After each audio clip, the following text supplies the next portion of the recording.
So I hope Yes. this one's short for you, Oh, hey, but Ellie. how would you describe the we're both predestined by God, and we also freely choose to be saved? We're not predestined to talk about that tonight. I'm sorry. Okay, yeah, okay. We are both chosen but free. And let me just give you two quick thoughts on this. First of all, you can listen to the podcast we just did last week with Leighton Flowers.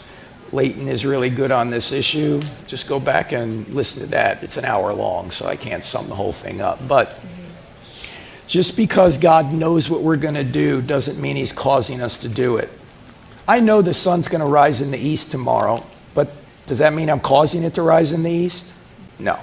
Knowledge does not necessarily imply causation. That's number one. Secondly, it's unavoidable for God, if he knows all things, that whenever he creates any universe he creates, he knows the outcome, right?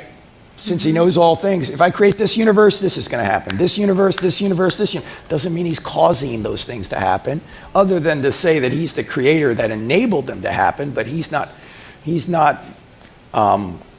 overriding human free will to cause those things that occur in the universe, in those universes, to happen. Okay. Thirdly, and Leighton makes this point in our podcast, that the word predestined, say used in Ephesians 1, doesn't mean that we don't have free will. It means that God has guaranteed the outcome. Like he gives the example, he says, suppose a king says, okay, I've got this fortress in the middle of our jurisdiction and there's a storm coming. Anybody that gets in the fortress is predestined to survive the storm. Anybody that stays out of the fortress is going to die. You decide. Now, when the people get in that fortress, they're predestined to live. Mm-hmm. People who stay out of that fortress are predestined to die. But who's making the choices? Mm-hmm. The people are, right? So you can think of predestination, if Leighton is right about this, you can think of predestination in Ephesians 1 as that kind of sense of the word of predestination. God is guaranteeing the outcome. If you're in Christ, you're predestined to be glorified. You're predestined to be with Jesus forever. If you're outside of Christ, you're not going to be with him. Mm-hmm. Does that make sense? Yes. Okay. I have a follow-up question. Go ahead. Okay. So I've heard that, like, because we have a choice, it takes away from the sovereignty of God. How would you argue against that? Yeah, that's nonsense. And here's why. If God wanted to overpower our free will, he could. But I think God is so sovereign that he can get his will done through our free will. It's the people that try and say the only way God can be sovereign is if he overpowers everyone's free will. Mm-hmm. How is that a sovereign God? Mm-hmm. I mean, I'm using another illustration that Leighton Flowers gives on this podcast, where he says,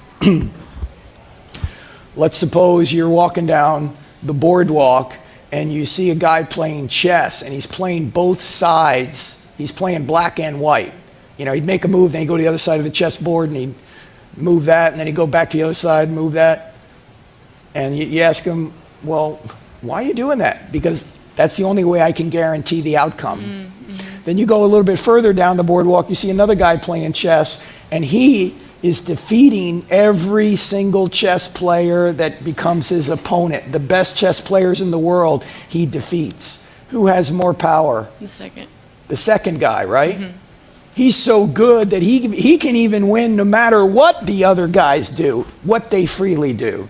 That's more like God than the guy who's controlling everything on both sides of the board. Mm-hmm. That makes sense. Okay? Yeah. All right. Thank you. Thank you, Ellie.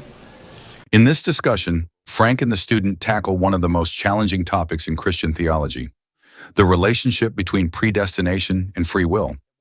How can we reconcile the idea that God has a plan for everything with the belief that we, as humans, have the freedom to make our own choices? It's a question that has puzzled theologians for centuries, and it's definitely worth exploring. On one hand, the Bible teaches that God is sovereign and knows everything that will happen. For example, Ephesians 1:11 talks about God working all things according to the counsel of his will. This can lead to the belief in predestination, the idea that God has already determined who will be saved. On the other hand, the Bible also highlights human responsibility and the freedom to choose. Verses like Joshua 24:15, which challenges people to choose this day whom you will serve, emphasize the importance of free will. This tension between predestination and free will has led to different interpretations in Christian theology. For instance, Calvinism leans heavily on the idea of predestination, suggesting that God's grace is irresistible and that those he has chosen will inevitably come to faith. Arminianism, however, emphasizes free will, teaching that God's grace can be resisted and that people genuinely have the ability to accept or reject salvation. So can predestination and free will coexist? Many theologians think they can. One way to understand it is by thinking of God as existing outside of time. He sees all of history at once and knows what choices we'll make. But that doesn't mean he's forcing us to make those choices. We still make our own decisions, and those decisions have real consequences. Ultimately, this debate touches on the mystery of God's nature and our place in his plan. While we might not fully understand how predestination and free will work together, we can trust that God's wisdom is beyond our understanding and that his love and justice are perfect.